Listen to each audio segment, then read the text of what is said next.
Escapida operator များအတွက်ထူးခွင့်ကြီးရောက်ရှိလို့လာပါပြီ။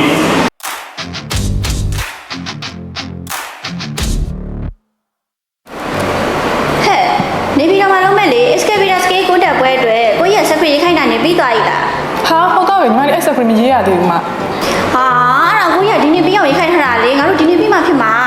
ဒါဆိုမြန်မြန်လေးရေးလိုက်မယ်လေ အေးငါတို့ဒီနေ့မြန်မြန်ပြီးအောင်ရေးမှရမှာနော် ဟုတ်ဟုတ် ဟဲ့ဟိုမှာကိုကြီးလာလေမနေ့က secretary ကိစ္စနဲ့ငါတို့ဘယ်လိုဖြေကြမလဲ ဟာရေးပြီးလို့ပြလိုက်မှရေးကြည့်ကြည့်ပြီးတော့ အဲ့ဒါကြည့်ကြရွှေ့ကြရအောင်ဟာ ညီ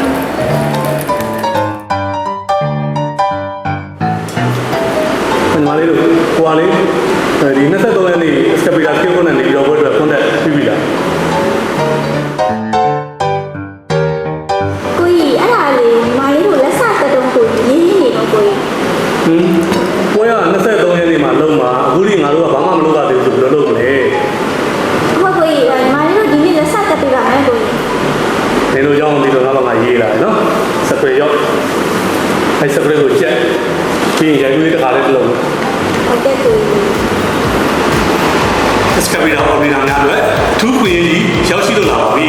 ။ကိုလာမြန်မာနဲ့ကိုလာ GPS ပုံမျိုးပူးပေါင်းပြီးတော့လာမယ်2026ခုနှစ်ဇူလိုင်လ23ရက်နေ့မှာကိုလာ GPS နေပြီးတော့ရုံးချုပ်မှာကိုလာ Escapida scale contact 2026တင်ဝဲကြီးကိုစီကားတက်မဲ့စွာကျင်းပပေး